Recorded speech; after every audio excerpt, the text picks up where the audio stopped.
This is a story based on true events, the story of Robert Allen Whitfield, who served aboard the USS Missouri BB-63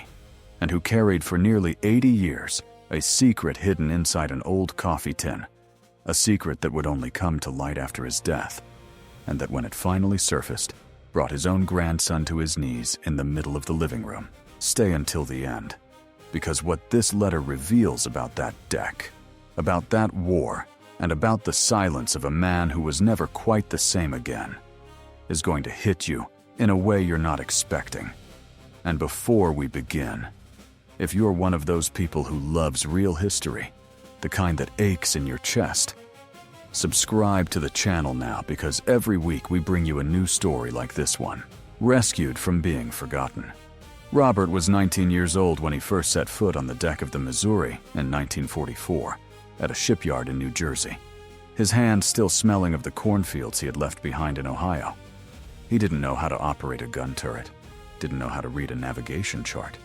didn't know almost anything about the sea. He only knew that the country needed men, and that staying home, while his two older brothers were already fighting in Europe, felt like a cowardice he wouldn't be able to carry for the rest of his life.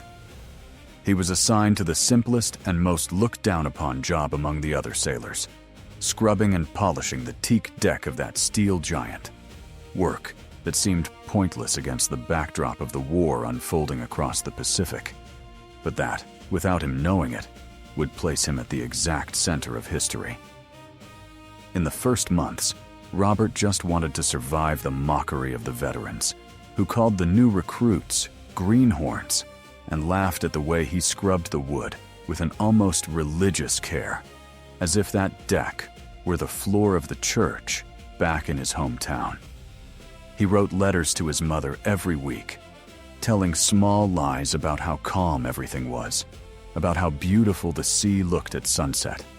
hiding the fear he felt every time the air raid alarms cut through the silence of the early morning hours. It was during one of those early mornings in 1945, during the fighting at Okinawa, that Robert saw for the first time a kamikaze plane crash into the very ship he was standing on,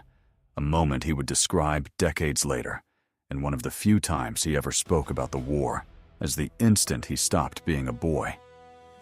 The plane struck the side of the Missouri, close to where Robert was standing,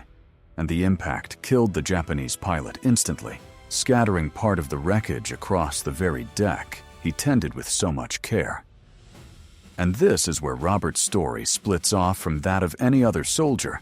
because what he did in the hours following that attack would become, decades later, the reason his name would appear in books on naval history, even though he never told his own family what had really happened. If you're feeling that chill of standing before something bigger than yourself, hit like now and stay with me, because the most important part of this story hasn't even started yet. The ship's commander, William Callahan, facing the wreckage of the enemy plane and the body of the Japanese pilot, made a decision that many considered unthinkable for that moment in the war. He ordered that the young officer be buried at sea with military honors, like any other fallen combatant. The crew was divided, some outraged, others silent. But it was Robert, the boy who wasn't even 20 years old yet, who volunteered to help sew the makeshift flag that would cover the body, because he said he couldn't stop thinking that somewhere in Japan there was a mother waiting for news of that son, the same way his own mother was waiting for news of him back in Ohio. That small gesture, almost invisible within the vastness of that war, would become the thread that tied together the rest of Robert's life.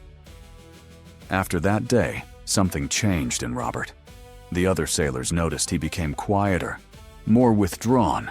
that he spent hours staring at the horizon after his shift, as if searching for an answer the sea stubbornly refused to give him. He stayed aboard the Missouri until the end of the war, and he was standing there, on the very deck he himself helped keep spotless, on September 2nd, 1945,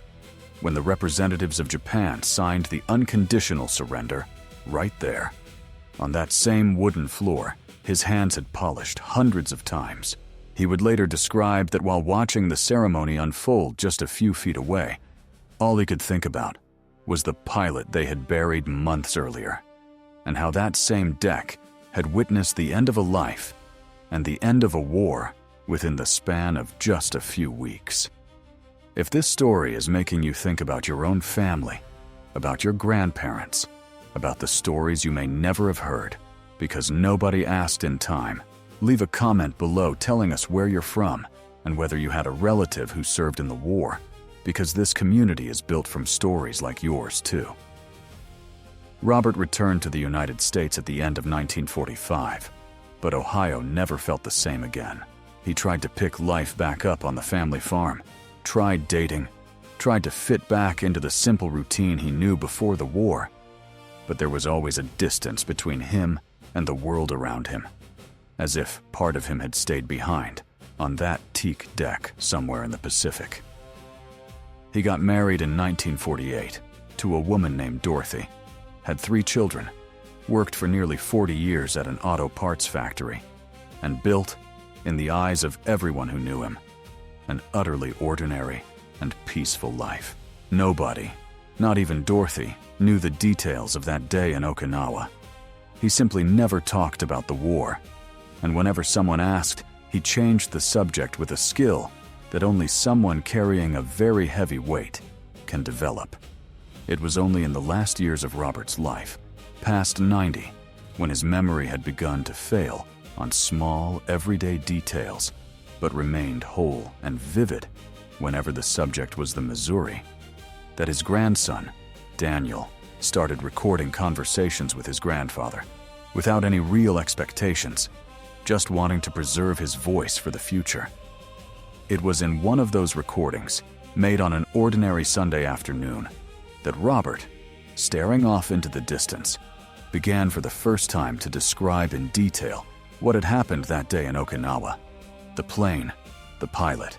the flag he helped sew. And it was in that same conversation that he told his grandson he had written a letter many years earlier that he had never given to anyone, and that it was kept inside an old coffee tin at the bottom of a box in the attic, with instructions that it only be opened after he was gone. If you've ever lost someone who carried a secret like that, someone who only opened up when it was already too late to ask more questions, leave it in the comments, because a lot of people watching right now are probably feeling exactly what you're feeling. And if you haven't subscribed to the channel yet, this is the moment, because stories like Robert Allen Whitfield's deserve to be told all the way through, and the end of this one is coming. Robert passed away just a few months after that conversation, surrounded by his family, at peace, at 97 years old. And exactly as he had asked, Daniel went up to the attic, found the dusty box, and inside it, the rusted coffee tin, holding a handwritten letter. The handwriting shakier in the final lines than at the beginning, as if those last words had cost him an enormous effort to put down. The letter started simply, describing the deck, the smell of salt and machine oil, the fear he felt when he was just a boy trying to look brave in front of the others. But it was the middle of the letter that carried the real weight, because that's where Robert revealed something not even Daniel was expecting. He wrote that decades after the war, through a contact made by a naval historian researching the Missouri's records, he had managed to find out the name of the Japanese pilot who died that day. And more than that, had managed to quietly get in touch with a nephew of that pilot, who still lived in Japan. For nearly 20 years, without telling a single soul in his own family,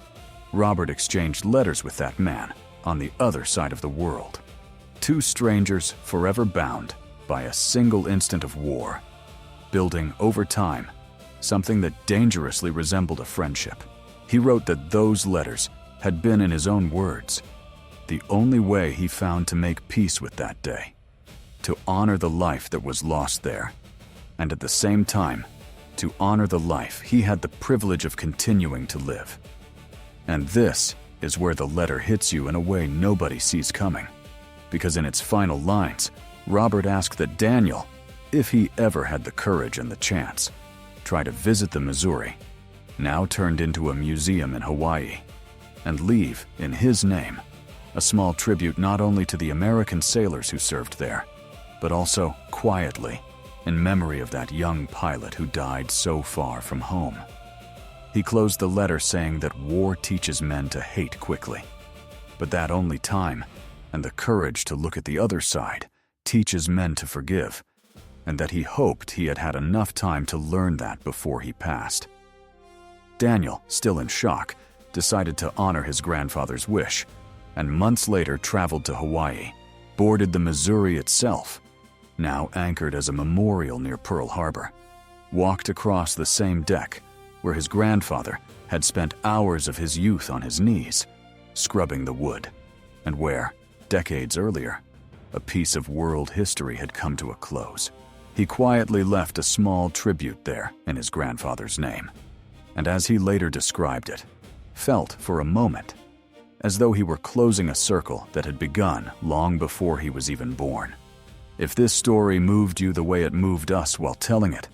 share this video with someone who also needs to hear about courage, about forgiveness, and about these quiet secrets that sometimes a family only discovers when it's too late. And if you want to keep being part of this journey of rescuing real stories like Robert Allen Whitfield's, stories that almost slipped into oblivion, subscribe to the channel now. Hit the bell, because every week there's a new story waiting for you. Thank you for staying until the end, for sharing this moment with us, and see you in the next story.